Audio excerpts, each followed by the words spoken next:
ভাবলো পেছনে লুকিয়ে বসে আছিস কেন? আয় উঠে আয় এদিকে, বোর্ডের ম্যাথটা সলভ কর। মাস্টার মশাই, কাল আমার পেটে রাত্রিবেলা খুব লাগছিল, তাই আমার পড়া আজকে হয়নি। পেটে লাগছিল? মিথ্যে কথা বলার জায়গা পাসনি আর তুই? বেশ কিছুদিন ধরে দেখছি তুই পড়া করে আসছিস না। কাল তোর বাবাকে একবার আসতে বলিস তো স্কুলে। মাস্টার মশাই, আপনি আমাকে ডেকেছেন? আপনার ছেলে পড়াশোনা তো একদম করছে না।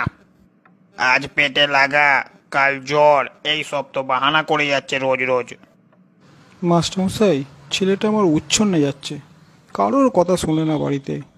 আপনারা এই কিছু করুন মাস্টার মশাই, মেরে ওর হাত পা ভেঙে দিন স্যার, কিন্তু আমার ছেলেটাকে আপনি মানুষ করে দিন।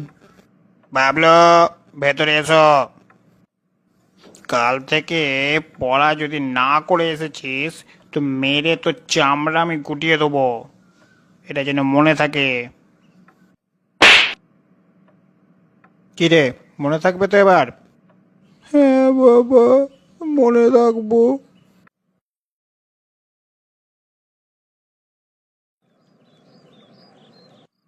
পাপা, আমার পেটটা খুব লাগছে। কই দেখি দেখি, কি হয়েছে আমার সোনাটার?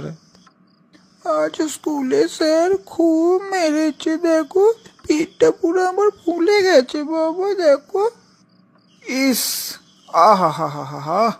দাঁড়াও, কাল আমি তোমাদের স্কুলে যাচ্ছি, বাচ্চাদের গায়ে হাত তোলা দেখাচ্ছি মজা। আমার সোনা বাবা। ওই বাবলু বাবু যে, দাঁড়িয়ে কেন? বসুন। বলুন বাবলু বাবু, কি সমস্যা? আপনাদের এর সাহস হয় কি করে বাচ্চাদের গায়ে হাত তোলার? দেখুন, ছাত্ররা যদি বেয়াদপি করে তাহলে তো তাদের শাস্তি দিতেই হবে। এই বয়সে একটু বদমাইশ তো করবেই, তা বলে আপনি মারবেন ধরে? জানেন, কালকে সারা দিন আমার ছেলেটা কেঁদেছে। এসব আপনি কি বলছেন? দেখুন, আপনার পড়াবার কথা, আপনি শুধু পড়িয়ে যাবেন ব্যাস। নেক্সট টাইম যদি দেখি আপনি ছেলের গায়ে হাত দিয়েছেন, তাহলে কিন্তু এর ফল ভালো হবে না, এই বলে দিলাম। চলো বাবাই, আজকে আর স্কুল করতে হবে না, চলো।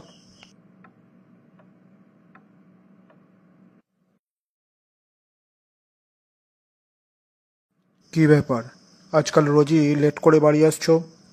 বেশি বকো না তো, এখন বন্ধুদের সাথে আড্ডা দেবো না তো কবে দেবো?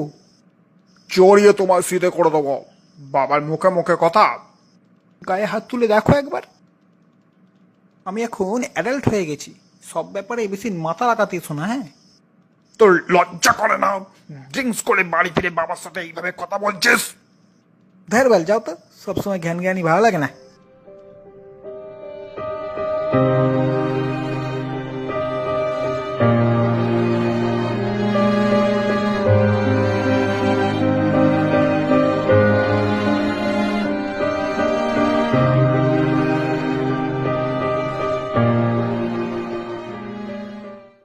অনেকদিন পর আপনাকে দেখলাম বাবলু বাবু। তা বলুন, হঠাৎ আজকে স্কুলে কি মনে করে? স্যার, আপনি আমায় ক্ষমা করে দিন। কি ব্যাপার বলুন তো বাবলু বাবু?